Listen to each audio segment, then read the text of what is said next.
Frank, let me start with you, if I may. In September, if my research is correct, it was in September of 1968, the unmanned Russian, what was that, Zond 5? Zond 5 made an orbit of the moon. Did this affect your mission? I'm not certain whether it affected our mission or not. I was told that the CIA had intelligence that Russians were going to try to put a man around it before the end of the year.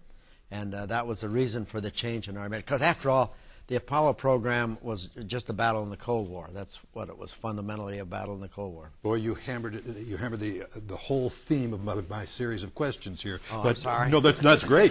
That's you want great. to start over? No, all I have to do is shut up. Point. And you shut up.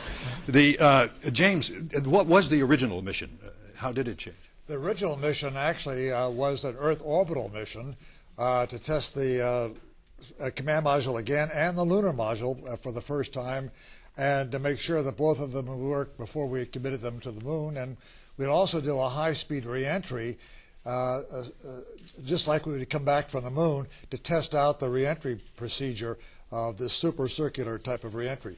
And of course, when Apollo 7 went 11 days was successful, and we had some idea that Frank mentioned that the Russians were going to put a man around the moon, and the lunar module was not ready by 1968, then a very bold decision on the part of NASA management decided to take Apollo 8 around the moon. Well, bold it was. Bill, what would you think the odds of success for this bold mission? Did you calculate that at all? Well, frankly, I thought we had about a 1 chance in 3 of having a successful mission. Another 1 chance in 3 of having a mission like Apollo 13 where they made it back but weren't able to accomplish the landing. And then maybe a 1 chance in 3 of not making it back. Well, that's pretty chilling. Those aren't very good odds, are they? Well, you keep in mind, as Frank said, this was not a program to explore the moon or develop technology. It was a program to demonstrate to the world and to ourselves that American technology was preeminent and that we could beat the Soviets in that regard. And that's where the new Saturn rocket came into this mix? Saturn rocket was necessary in order to do this. Of course, there were, one thinks and one believes and one has been told that the NASA always been very fastidious about testing before sending any humans out on these kinds of missions.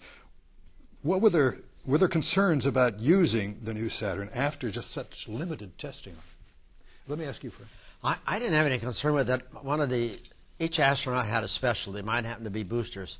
So I spent a lot of time in Huntsville and helped to develop the crew escape system and so on. And the people at Huntsville were confident that they had been able to correct the difficulties that were experienced on the first 2 Saturn V flights. There had been 2 unmanned flights before.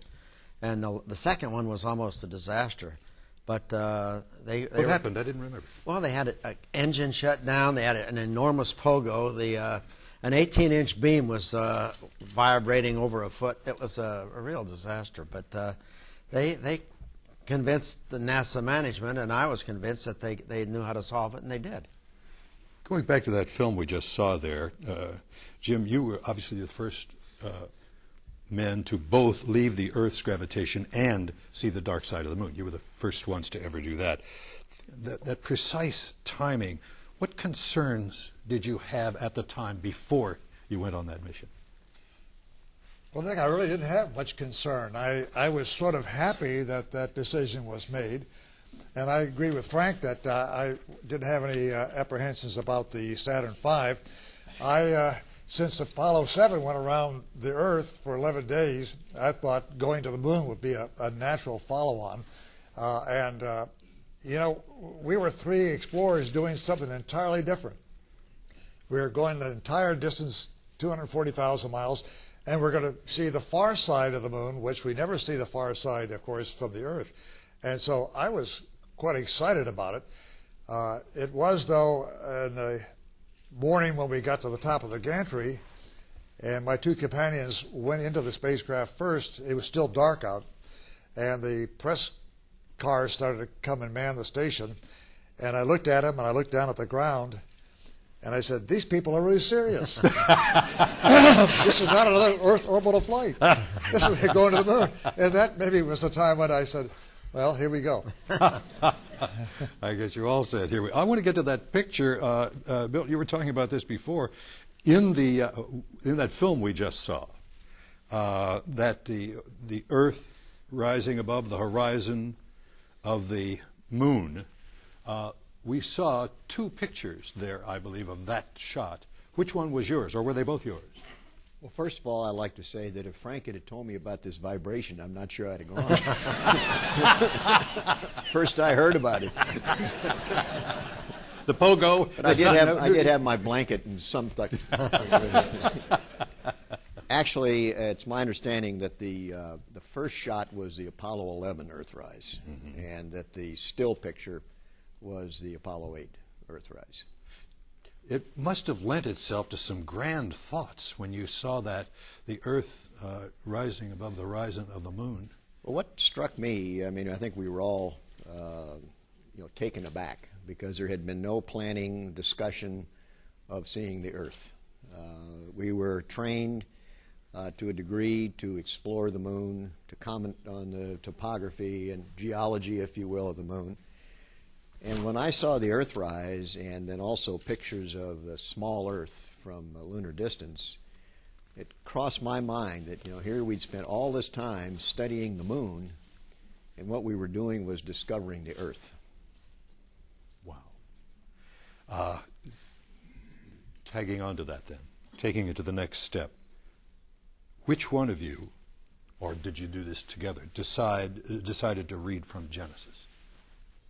Well, the Genesis reading, about 6 weeks before the flight, I got a call from Julian Scher, who was the head of the PI for NASA, and his widow is here today somewhere. I saw her.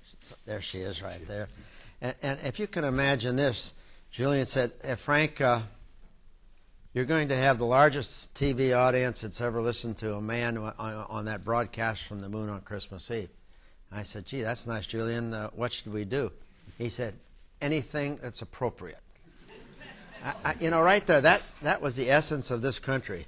If we'd have been Soviets, we'd have been talking about Lenin or this or that.